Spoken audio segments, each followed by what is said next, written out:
எல்லோருக்கும் வணக்கம். நீலம் பண்பாட்டு அமைப்பின் சார்பாக நடைபெறுகிற இந்த வேர்ச்சொல் தலித் இலக்கிய கூடுகைக்கு என்னுடைய மனம் நிறைந்த பாராட்டுக்களை முதல்ல தெரிவிச்சுக்கிறேன்.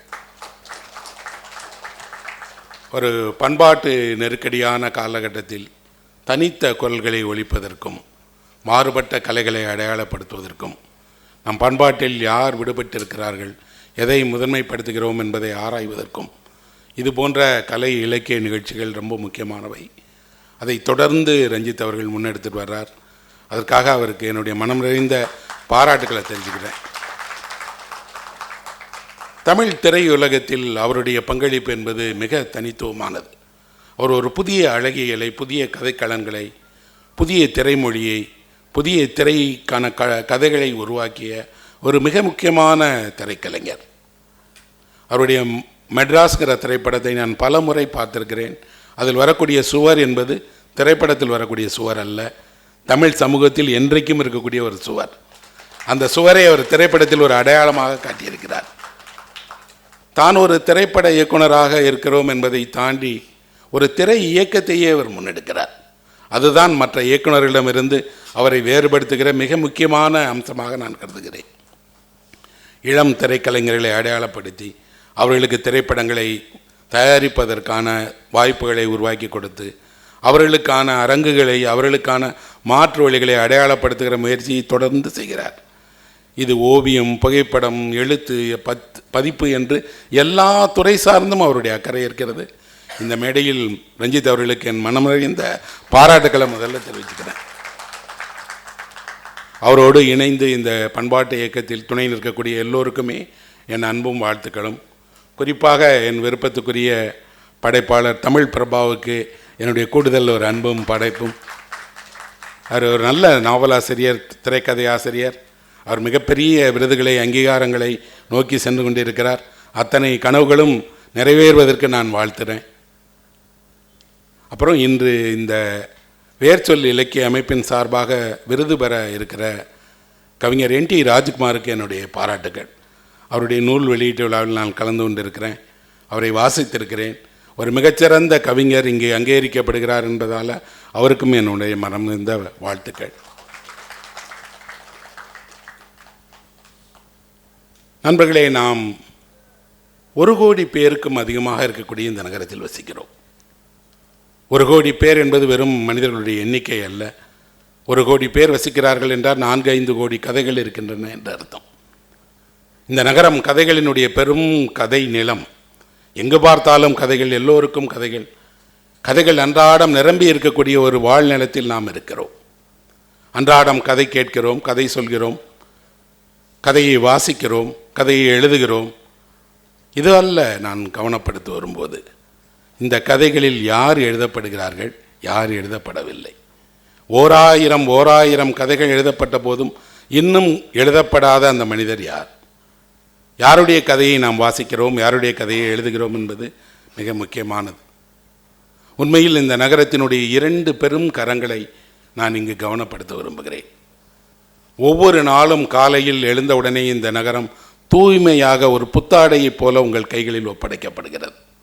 ஒரே ஒரு முறை நீங்கள் இந்த இரவை, இந்த நகரை எப்படி தூய்மைப்படுத்துகிறார்கள் என்று நேரில் பாருங்கள். எத்தனை வீதிகள், எத்தனை சாலைகள், இங்கே இருக்கக்கூடிய ஒவ்வொரு சிறு சிறு இடங்களும் எவருடைய கரங்களால் தூய்மைப்படப்படுகிறது என்று நீங்கள் நேரில் பார்த்தால்தான் இந்த புத்தாடை உங்களுக்கு எப்படி காலையில் கிடைக்கிறது என்று தெரியும். 1000 கரங்கள் இந்த நகரை இரவில் சுத்தப்படுத்துகின்றன. நீங்கள் பயன்படுத்துகிற இந்த சாலையை தூய்மைப்படுத்துகின்றன, பொது இடங்களை தூய்மைப்படுத்துகிறார்கள். அது மட்டுமல்ல, எங்கெங்கிருந்தோ வரக்கூடிய ரயில்களை, மின்சார ரயில்களை, நீண்ட தூரத்திலிருந்து வரக்கூடிய வாகனங்களை, பேருந்துகளை தூய்மைப்படுத்துகிற அந்த கரங்களை நீங்கள் என்றாவது பார்த்திருக்கிறீர்களா என்ன? ஆனால் காலையில் உங்களுக்கு இந்த சாலை சுத்தமாக இருக்க வேண்டும், காலையில் இந்த வாகனம் சுத்தமாக இருக்க வேண்டும். மின்சார ரயில்கள் இரவில் சென்று சேர்ந்த பிறகு மின்சார ரயில்களை தூய்மைப்படுத்துவதற்கென்றே பணியாளர்கள் இருக்கிறார்கள். அவர்கள் அந்த ரயிலை சுத்தம் செய்கிறார்கள். நாம் பறந்து செல்லக்கூடிய இந்த விமானத்தை தூய்மைப்படுத்துவதற்கு விமான நிலையத்தில் எண்ணிக்கையற்றவர்கள் நம் கண்ணுக்கு தெரியாமல் ஒளிந்திருக்கிறார்கள். ஒரு சிறு தூசி கூட இல்லாத விமான நிலையத்தினுடைய அந்த பொது இடங்களை தூய்மைப்படுத்துகிற கரங்கள் எங்கும் எழுதப்படவே இல்லை. அப்படி என்றால் இந்த நகரத்தினுடைய எழுதப்பட வேண்டிய, எழுதப்படாத, நாம் காணாத அந்த ஆயிரம் மனிதர்களைத்தான் இந்த அவை முதன்மையாக கவனம் கொள்ள வேண்டும். அவர்கள்தான் எழுத்தில் எழுதப்படவும் கொண்டாடப்படவும், அவர்கள் யார், எங்கிருந்து வருகிறார்கள், எந்த வாழ்க்கையில் வாழ்கிறார்கள், அவருடைய உணவு என்ன, அவர்கள் எப்படி தன்னுடைய நாளை கழிக்கிறார்கள் என்று தெரியாது. தூய்மைப்படுத்துகிற பெரும் கரம் ஒருவேளை தன் செயல்பாட்டை நிறுத்திவிட்டால் 2 நாள் கூட நீங்கள் இந்த நாளில் வாழ முடியாது. உங்கள் பணிகளுக்கு செல்ல முடியாது. உங்கள் வீதிகளில் உங்கள் பிள்ளைகளை பள்ளிக்கு அனுப்ப முடியாது. உங்கள் பொருட்டு யாரோ இரவெல்லாம் உழைத்து கொண்டிருக்கிறார்கள். நான் என்றும் அந்த கரங்களுக்கு நன்றி உள்ளவனாக இருப்பேன். அதுபோலவே இன்னொரு பெரும் கரம் இந்த நகரத்தில் உணவளிக்கக்கூடியவர்கள். தேநீர் கடைகளில் தொடங்கி, சாலையோர உணவகங்களிலிருந்து தொடங்கி, சிறியதும் பெரியதுமாக 1,00,000க்கும் மேற்பட்ட உணவகங்கள் இந்த நகரத்தில் இருக்கிறது. வேடிக்கையாக சொல்லுவேன், ஒரு நாளில் இந்த சென்னை நகரில் தயாரிக்கப்படக்கூடிய இட்டலிகளினுடைய எண்ணிக்கையை தொகுத்தால் 2 கோடிக்கு மேல் இருக்கும். 2 கோடி இட்டலி, 1 கோடி தோசைகள் சாப்பிடுகிற ஒரு நகரம் இது. அத்தனையும் பசியாற்றுகிறார்கள். யாருக்கு பசியாற்றுகிறார்கள்? இந்த நகரை நம்பி வந்திருக்கிற, இந்த நகரில் வாழுகிற, எங்கெங்கிருந்தோ பணிக்காக, வேலைக்காக, மருத்துவமனைக்காக, படிப்பிற்காக என்று வேறு வேறு பணிகளுக்காக வந்திருக்கக்கூடிய அத்தனை பேர்களுடைய பசியையும் மாற்றுகிற மாபெரும் கரங்கள் இந்த நகரத்தில் எல்லா வீதிகளிலும் இயங்கிட்டே இருக்கு. உங்கள் ஒரு சிறு வீதியில் ஒரு தேநீர் கடை, ஒரு சாலையோர உணவகம், ஒரு அக்கா கடை, ஏதேதோ உணவகங்கள், அவர்கள் பொறுப்போடு உங்களுக்கு ஒரு உணவை கொடுக்கிறார்கள். உண்மையில் இந்த 2 கரங்களும் தான் இந்த நகரை இயக்கி கொண்டிருக்கின்றன. இந்த நகரம் செயல்படுகிறது என்றால் பசியாற்றுகிற கரங்களும் தூய்மைப்படுத்துகிற கரங்களால் தான் இந்த நகரம் உண்மையில் செயல்பட்டு கொண்டிருக்கிறது. எழுத வேண்டிய, கவனம் கொள்ள வேண்டிய, அக்கறை கொள்ள வேண்டிய, அருகிலிருந்து நாம் துணை கொள்ள வேண்டிய கரங்கள் இவைதான். ஆனால் இவை எழுதப்படவில்லை என்பதுதான் உண்மையில் வருத்தமான ஒன்று. நாம் ஒரு விசித்திரமான காலத்தில் வாழ்ந்து கொண்டிருக்கிறோம். நம் காலம் என்பது செயற்கை உண்மைகளின் காலம், உண்மைகளுடைய காலம் அல்ல, செயற்கை உண்மைகள். உங்கள் அலைபேசியில் அன்றாடம் உங்களை வந்தடையக்கூடிய அத்தனை செய்களும் உண்மை அல்ல, பொய்யும் அல்ல, செயற்கை உண்மைகள். உண்மைகளைப் போலவே உருவாக்கப்படுகின்றன, உண்மைகளுக்கு பதிலாக உருவாக்கப்படுகின்றன. உண்மைகள் மீது உங்களுக்கு இருக்கக்கூடிய ஈடுபாட்டை குறைப்பதற்காக உருவாக்கப்படுகின்றன. இந்த செயற்கை உண்மைகளை உருவாக்குகிறவர்கள் எதற்காக உருவாக்குகிறார்கள் என்று பார்த்தால், உங்களுடைய கவனத்தை, அக்கறைகளை, உங்கள் மனதில் இயல்பாக இருக்கக்கூடிய அன்பை, உங்களுக்கு இயல்பாக இருக்கக்கூடிய உண்மையின் மீதான வேட்கையை அவர்கள் மாற்ற பார்க்கிறார்கள். ஒரு புகைப்படத்தோடு செய்தி வந்துவிட்டால் உண்மை என்று நாம் நம்புகிறோம். புகைப்படமும் பொய் சொல்லும். புகைப்படம் பொய் சொல்லாது என்பதெல்லாம் ஒரு காலத்தில் இருந்த வெறும் நம்பிக்கை. புகைப்படத்தை எப்படி பொய் சொல்ல வைப்பது என்பதுதான் நம் காலத்தினுடைய ஒரு பெரிய வேடிக்கை. இந்த செயற்கை உண்மைகள் தான் ஒரு எழுத்தாளனாக எனக்கெல்லாம் மிகப்பெரிய அச்சத்தை, தொந்தரவை, மன நெருக்கடியை தந்து கொண்டே இருக்கிறது. ஒவ்வொருவரையும் பார்த்து நீங்கள் இது உண்மை இல்லை என்று விளக்கி கொண்டே இருப்பீர்களா என்ன? வீட்டில் இருக்கக்கூடிய அத்தனை பேருடைய கையில் இருக்கக்கூடிய அலைபேசியிலும் நூற்றுக்கணக்கான இந்த செயற்கை உண்மைகள், பொய் செய்திகள், வெறுப்பிலிருந்து உருவான தகவல்கள் வந்து சேர்ந்துட்டே இருக்கு. ஒரு இலக்கியம் போன்ற ஒரு சிறிய வெளிச்சத்தால் இவ்வளவு பெரிய இருட்டை எப்படி துரத்த முடியும் என்றால் அச்சமாகத்தான் இருக்கிறது.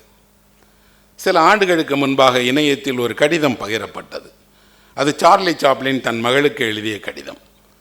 மகள் ஒரு நடன மேடையில் நடனமாடுகிற நேரத்தில் அவளை பாராட்டுவதற்காக சாப்ளின் எழுதிய அந்த கடிதத்தில் சாப்ளின் தந்தையாக தன் மகளுக்கு சில அறிவுரைகளை, ஆலோசனைகளை, தான் யார் என்பதையெல்லாம் சொல்லியிருப்பார். 100க்கும் மேற்பட்ட மொழிகளில் அந்த கடிதம் வெளியானது. தந்தைகள் உருகி மகளுக்கு அதை அனுப்புனாங்க. பொது வழிகளில் அந்த கடிதம் மிக பிரபலமானது. ஜப்பானியெல்லாம் அந்த கடிதத்தை ஃப்ரேம் பண்ணி பிள்ளைங்களுக்கு பரிசாக கொடுத்தாங்க. உலகமெங்கும் அந்த கொண்டாடப்பட்ட சார்லி சாப்ளினுடைய கடிதத்தை சாப்ளின் எழுதவில்லை நண்பர்களே. அந்த கடிதத்தை எழுதிய நண்பர் எகிப்தில் இருக்கக்கூடிய ஒரு பத்திரிகையாளர். அவருக்கு திடீரென்று தோன்றியது, கற்பனையாக நாம் பலரோட பேரில் கடிதங்களை எழுதினால் என்ன?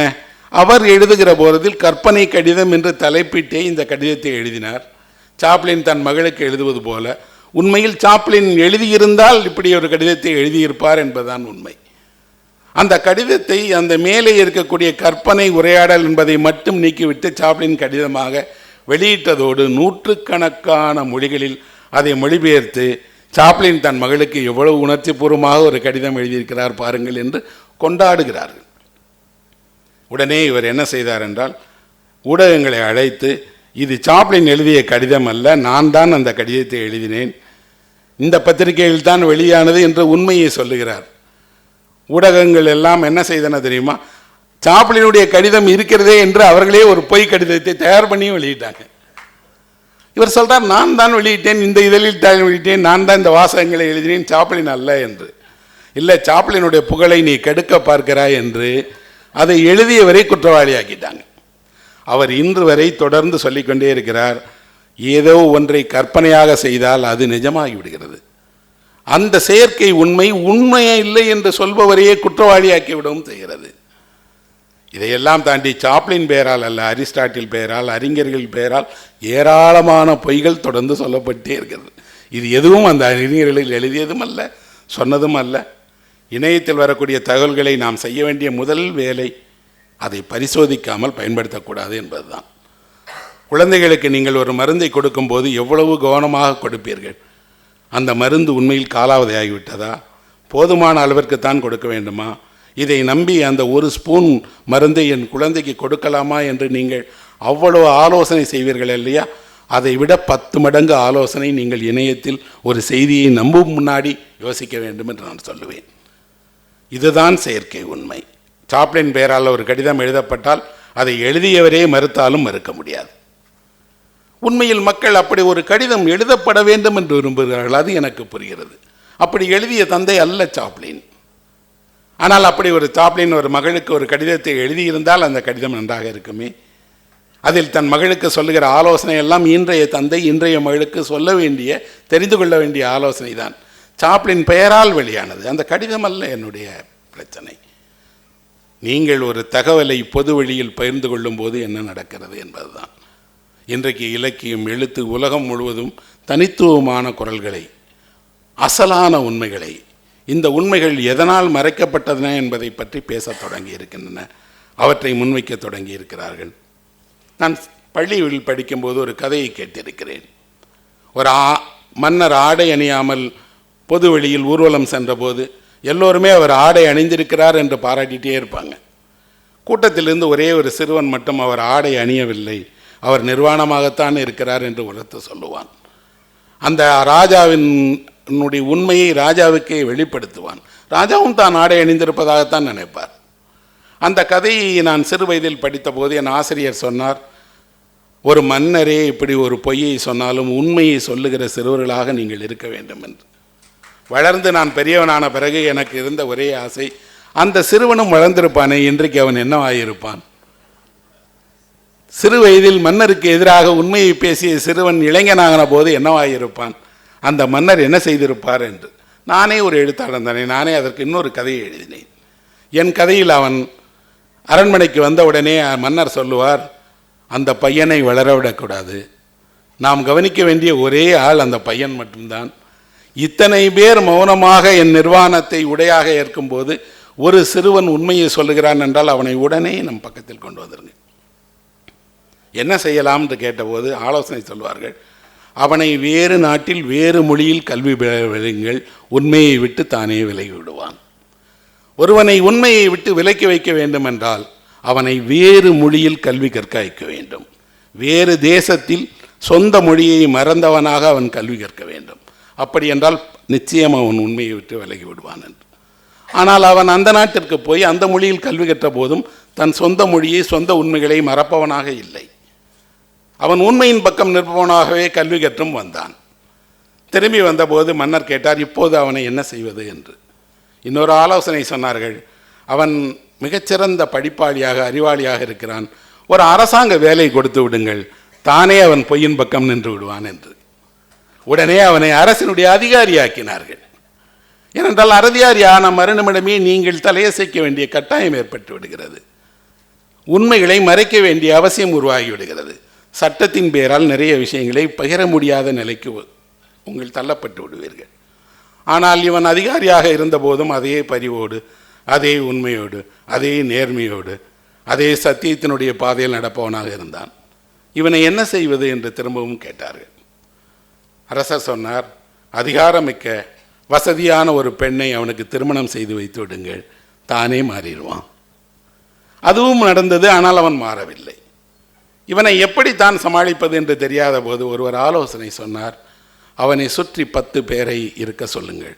அவன் செய்கிற சிறு சிறு காரியங்கள் உட்பட எல்லாவற்றையும் பாராட்டி கொண்டே இருங்கள். அவன் நாள் முழுவதும் பாராட்டை கேட்டுக்கொண்டே இருந்தால் தானே உண்மையை விட்டு விலகி விடுவான் என்று. அவனோடு 10 பேரை உடனிருக்க வைத்தார்கள். அவன் செய்கிற எல்லாவற்றையும் புகழ்ந்தார்கள். எவ்வளோ பெரிய அறிஞர், எவ்வளோ பெரிய ஆள், எவ்வளோ பெரிய விஷயம் என்று. அவன் முதலில் நம்பவில்லை. ஆனால் காலப்போக்கில் அந்த புகழுரைகளை நம்பத் தொடங்கினான், கேட்கத் தொடங்கினான், விரும்பத் தொடங்கினான். யாராவது ஒருவர் அந்த புகழுரைகள் இல்லாமல் உண்மையை அவனிடம் வந்து சொன்னால் வெறுக்கத் தொடங்கினான். அரசர் சொன்னார், இனி அவனை பற்றி கவலை இல்லை, அவன் தானே தன் புகழுக்கு அடிமையாகிவிட்டான் என்று. இது கதை இல்லை நண்பர்களே. நீங்கள் யோசித்து பாருங்கள். ஒவ்வொரு நாளும் நீங்கள் ஏதேனும் ஒன்றுக்காக இயங்கிக் கொண்டிருக்கிறீர்கள் என்றால், நான் போட்ட போஸ்ட்டுக்கு எவ்வளோ லைக் வந்திருக்கு, என்னோடய ரீல்ஸை எவ்வளோ பேர் பார்த்துருக்காங்க, என்னோடய யூடியூப்பை எவ்வளோ பேர் பார்த்துருக்கோன்னு. மனிதர்கள் தன் வாழ்நாளில் இத்தனை யுகங்களை கடந்து வந்திருந்தாலும் இன்று இயங்குவது போல இவ்வளவு புகழுக்கு இயங்குகிறவர்களாக ஒருபோதும் இருந்ததே கிடையாது. எதற்கு உங்களுக்கு இந்த யாசிக்கிற புகழ்? 1000, 500 என்ற எண்ணிக்கைகள் எல்லாம் பணம் அல்ல, செலவு பண்ண முடியாது. ஆனால் அந்த எண்ணிக்கைகளை பெறுவதற்காக ஒருவர் எதையும் செய்ய தயாராக இருக்கிறார். அதில் சில விபரீதமாக நடந்து கொண்டு இறந்து விடுகிறார்கள். சிலர் தன்னுடைய அந்தரங்கங்களை பகிர்ந்து விடுகிறார்கள். சாப்பிடுகிற மேஜையில் அமர்ந்து சாப்பிடுகிற அன்றாட உணவை இவ்வளவு காட்சிப்படுத்துகிற ஒரு காலம் வரும் என்றெல்லாம் நான் கனவு கூட கண்டதில்லை. உங்கள் வீட்டில் என்ன சாப்பாடுன்னு கேட்கவே முன்னாடி கூச்சப்படுவார்கள். ஆனால் இன்றைக்கு அவர்களே சமைக்கும் போது ஃபோட்டோ எடுத்துறாங்க, சாப்பிடும் போது ஃபோட்டோ எடுத்துறாங்க. புகைப்படங்கள் ஒரு கட்டத்திற்கு மேல் திகட்ட தொடங்கிவிட்டது. எல்லாவற்றையும் தாண்டி இந்த புகழுக்காக நாம் செய்யக்கூடிய இழிவான செயல்கள் நாம் மனிதர்கள் தானா என்று நம்ம மீதே சந்தேகம் கொள்ள வைக்கின்றன. நாம் புகழுக்காக எவ்வளவு பெரிய விலையை கொடுக்கிறோம் என்று பார்த்தால் உண்மையில் அது தற்காலிகமானது என்ற உணர்வே படித்தவருக்கும் இல்லை, பாமரருக்கும் இல்லை, அறிவாளிக்கும் இல்லை, அறிஞனுக்கும் இல்லை, கலைஞனுக்கும் இல்லை என்றால் சமூகம் உண்மையில் ஏதோ ஒரு மதி மயக்கத்திற்கு உட்பட்டதாகத்தான் நான் கருதுகிறேன். இதிலிருந்து நாம் விடுபட வேண்டும் இல்லையா? புகழ் தேவைதான். ஆனால் புகழை கடந்து செல்ல தெரிந்திருக்க வேண்டும், புகழை கையாள தெரிந்திருக்க வேண்டும், எவ்வளவு புகழ் வேண்டும் என்று தெரிந்திருக்க வேண்டும். விவசாயிக்கு தெரியும் தன் நிலத்தில் தான் செய்த எந்த காரியத்திற்கும் எவர் புகழ்வதையும் விவசாயி விரும்புவதில்லை. வீட்டில் இருக்கக்கூடிய உங்கள் அம்மாவிற்கு தெரியும் நீங்கள் புகழாவிட்டாலும் இந்த வேலைகளை நான் பொறுப்போடு செய்வேன் என்று. அன்றாடம் இந்த புகழுரைகளில் ஏதேனும் உங்கள் அம்மாவோ துணைவியாரோ தங்கையோ சகோதரனோ கேட்கிறாரா? என்ன இல்லையே. என்றால் நாம் புகழிலிருந்து விடுபடுவது தான் நம் காலத்தின் முதன்மையான செயலாக நான் கருதுகிறேன். ஜோனதன் கெரேரி என்ற ஒரு அமெரிக்காவினுடைய ஆய்வாளர் இருக்கிறார். அவர் ஒரு புத்தகம் எழுதியிருக்கிறார், சமீபத்தில் படித்தேன். 24/7 அப்படின்னு ஒரு புத்தகம். என்ன இந்த புத்தகத்தினுடைய முக்கியத்துவம் என்றால், நம் காலத்தில் தூக்கத்தை எப்படி திருடுகிறார்கள், தூக்கத்தை எப்படி வணிகப் பொருளாக மாற்றிவிட்டார்கள், தூக்கம் எப்படி அபகரிக்கப்படுகிறது என்பதுதான். நூற்றாண்டுகளாக மனிதன் அடைந்த ஓய்வோடு ஒப்பிட்டால் நம் காலத்தில் தான் மிக குறைவாக தூங்குகிறார்கள். தூக்கத்தின் வரலாறு இன்னும் முழுமையாக எழுதப்படவில்லை. ஒருவேளை எழுதப்பட்டால் தெரியும். தூக்கமற்றவர்களாக தள்ளப்பட்டிருக்கிறோம். 12 மணிக்கு 2 மணிக்கு நீங்கள் எப்போ போனாலும் ஆன்லைனில் இருக்காங்க, எப்போ போனாலும் லைக் போடுறாங்க, எப்போ போனாலும் ஏதோ பார்த்துட்டே இருக்கிறாங்க. ஆண்கள் பெண்கள் வயது வேறுபாடின்றி எல்லோரும் தூக்கத்துக்கு தள்ளப்பட்டிருக்கிறோம், தூக்கமற்ற நிலையில் இருக்கிறோம் இல்லையா? இது எதனால் நடக்கிறது என்பதை பற்றி அவர் ஒரு ஆய்வு செய்திருக்கிறார். அவர் சொல்லுகிறார், இது முதலாளித்துவத்தினுடைய ஒரு ஏற்பாடு. உங்களை உறக்கமற்றவர்களாக ஆக்குவதில் ஆதாயம் அடையக்கூடியவர்கள் அவர்கள். தொழிலாளர்களினுடைய ஓய்வை விரும்பாதவர்கள் தான் உங்களை தூக்கமற்றவர்களாக ஆக்குகிறார்கள் சொல்கிறார். சொன்னதோடு அந்த ஆய்வை விரிவாக அவர் எழுதியிருக்கிறார். வட அமெரிக்காவில் வெண் கொண்டை கொண்ட சிட்டுக்குருவிகளில் வலசை போகின்றன, ஒரு இடத்திலிருந்து இன்னொரு இடம் போகின்றன. இந்த வலசை போகிற குருவிகளுக்கு என்ன சிறப்பு என்றால், அவை 7 நாட்கள் பகலிரவாக உறங்காமலேயே பறந்து போகும். ஒரு இடத்தில் கூட உறங்குவதற்கு நிற்காது, எங்கும் தொடர்ந்து பறந்து கொண்டே இருக்கும். 7 நாட்கள் பறந்து போய் அது மெக்சிகோவினுடைய ஒரு பகுதிக்கு சென்று தன் இனத்தை விருத்தி செய்து கொண்டு திரும்பி பறந்து வரும். அந்த குருவிகளை அமெரிக்கா ஆராய்கிறது. அமெரிக்க பல்கலைக்கழகங்கள் ஆராயவில்லை, அமெரிக்காவினுடைய பாதுகாப்புத்துறை ஆராய்கிறது. அமெரிக்காவினுடைய பாதுகாப்புத்துறை அணு ஆயுதங்களை ஆராய்கிறது என்றால் எனக்கு புரியும், கருவிகளை அல்லது தொழில்நுட்பத்தை ஆராய்கிறது என்றால் புரியும். ஆனால் அவர்கள் ஏன் இப்படி ஒரு சிட்டுக்குருவியை ஆராய்கிறார்கள் என்றால், தூக்கமில்லாத போர் வீரர்களை, சோல்ஜர்களை உருவாக்குவதுதான் அவர்களுடைய லட்சியம். உறங்காமல் இரவெல்லாம் போரிடக்கூடிய போர் வீரன் தான் எதிர்காலத்திற்கு தேவை. இந்த குருவிகள் எதனால் இப்படி உறக்கமில்லாமல் தொடர்ந்து பறந்து கொண்டிருக்கின்றன என்ற ஆய்வின் வழியாக ஒன்றை கண்டுபிடித்து விட்டால் அதை உடனடியாக இராணுவத்திற்கு பயன்படுத்தலாம் என்பதுதான். யோசித்து பாருங்கள், என்றைக்காவது உலகம் இப்படி ஒரு குருவிகளிடமிருந்து ஒரு இராணுவத்திற்கு தேவையான அடிப்படை ஆதாரத்தை தேடுமா என்ன? தேடுகிறார்கள். தேடுவதோடு அவர்கள் சொல்கிறாங்க, இந்த குருவிகளால் 2 துறைகள் எதிர்காலத்தில் இதிலிருந்து கிடைக்கக்கூடியதால் பயன் வரும். ஒன்று இராணுவம், இன்னொன்று உழைப்பாளர்கள் அத்தனை பேரும் அவர்கள் இரவில் வேலை செய்ய கட்டாயப்படுத்தப்படுவார்கள். இன்றைக்கே வந்துடுச்சு. இன்றைக்கே பகலில் உழைத்து விட்டு இரவில் ஓய்வெடுக்க வேண்டிய எல்லோரும் இரவிலும் பணியாற்றுகிறார்கள். அவர்களுக்கு பகல் இரவு என்று கிடையாது. ஆனால் பகல் இரவு என்பது வெறுமனாக வெளிச்சம் இருக்கிறது, இருட்டு இருக்கிறது என்று பிரிக்கப்பட்டதல்ல. ஓய்வு என்பது மனிதனை புத்துணர்வாக்குகிற, கனவுகளை உருவாக்குகிற, ஓய்வின் வழியாக உடலும் மனமும் புத்துயிர் பெறுகிற ஒரு பெரும் நிகழ்வு அது. ஓய்வின் போதுதான் இசை கேட்கிறோம், ஓய்வின் போதுதான் கதை கேட்கிறோம். நாம் கதைகளின் வழியாக தூக்கம் என்ற ஒரு மாபெரும் நிலத்திற்குள் பிரவேசிக்கிறோம். கதைகள் நம்மை ஒரு புனை உலகத்திற்குள் அழைத்து செல்வது போல தூக்கம் என்ற ஒரு மாபெரும் பொய்கைக்குள் உங்களை அழைத்து செல்லுகிறது. அப்படின்னா தூக்கத்திலிருந்து விடுபடுவது, தூக்கமற்றவர்களாக ஆக்குவது, தூக்கமற்றவர்களாக இருக்கிற நேரத்தில் உங்களை எங்கேஜ் பண்ணணும். உங்கள் விழித்திருக்கிறீர்கள் என்ற உணர்வு வராமல் இருப்பதற்காக உங்கள் அலைபேசி இருக்குது, அது இயங்கிட்டே இருக்குது, காட்சிகள் வந்துக்கிட்டே இருக்குது. ஜொனதன் கிரேரே ஒரு இன்னொன்றை சொல்லுகிறார். 1990 ரஷ்யன் யூரோப்பியன் ஸ்பேஸ் சானட்டோரியம் என்ற ஒரு மாபெரும் அமைப்பு இதன் அடுத்தபடியை திட்டமிட்டது. என்ன படி தெரியுமா?